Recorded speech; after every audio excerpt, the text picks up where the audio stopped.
உலக வானொலி தினம் இன்று அனுசரிக்கப்படுகிறது.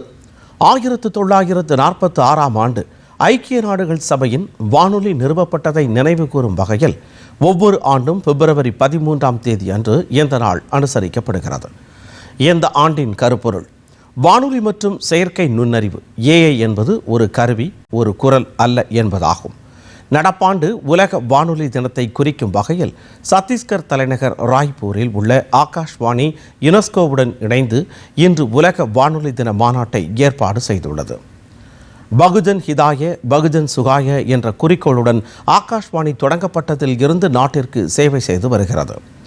1936ஆம் ஆண்டு நிறுவப்பட்டு சுதந்திரத்திற்கு பிறகு பொது உரிமையின் கீழ் கொண்டு வரப்பட்ட ஆகாஷ்வாணி மொழிகளின் எண்ணிக்கை மற்றும் சேவை செய்யப்படும் பார்வையாளர்களின் பன்முகத்தன்மை ஆகியவற்றின் அடிப்படையில் உலகின் மிகப்பெரிய ஒளிபரப்பு நிறுவனங்களில் ஒன்றாக வளர்ந்துள்ளது.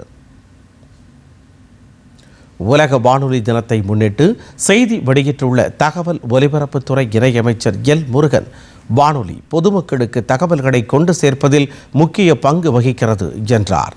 வளரும் போது வானொலியை கேட்பதையும் அவர் நினைவு கூர்ந்தார். ரேடியோ ஒரு மிகப்பெரிய ஒரு சாதனமாக தொலைத்தொடர்பில் சிறந்து விளங்கியிருக்கிறது. இந்த ரேடியோவுடைய பயன், இந்த ரேடியோவானது நம்மளுடைய மொழி, கலாச்சாரம், பண்பாடு இதையெல்லாம் சாதாரண மக்கள் இடத்துல எடுத்து செல்லுகின்ற ஒரு மிகப்பெரிய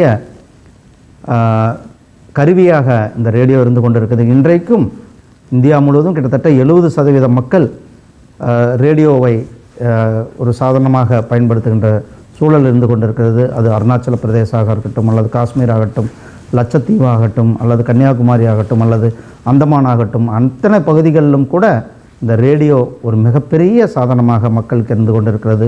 குறிப்பாக இன்னும் மலைவாழ் மக்கள் அதிகமாக வாழுகின்ற பகுதியில் ஒரு தலைசிறந்த சாதனமாக ரேடியோ இருக்கிறது. அரசாங்கத்தினுடைய செய்திகள், அதே போல் விளையாட்டு, கலாச்சாரம், அறிவியல் அனைத்து நிகழ்வுகளும் கூட சாதாரண மக்களுக்கு எடுத்து செல்லுகின்ற ஒரு அரிய பணியை ரேடியோ செய்து கொண்டிருக்கிறது. இந்த உலக ரேடியோ தினத்தில் உங்கள் அனைவருக்கும் என்னுடைய அன்பு கலந்த வாழ்த்துக்களை தெரிவித்துக் கொள்வதுடன் பெருமிதம் கொள்கின்றேன். 2026ஆம் ஆண்டு உலக வானொலி தினத்தை நடத்த ராய்ப்பூர் தயாராகி வரும் நிலையில் சத்தீஸ்கரின் பஸ்தார் பிரிவின் நாராயண்பூர் மாவட்டத்தைச் சேர்ந்த ஆர்வமுள்ள வானொலி கேட்போர் பிராந்தியத்தின் வளர்ச்சிக்கு வழிவகுத்த ஒரு தகவல் ஊடகமாக வானொலியின் மீதான தங்கள் அன்பை பற்றி ஆகாஷ்வாணியிடம் பேசினர்.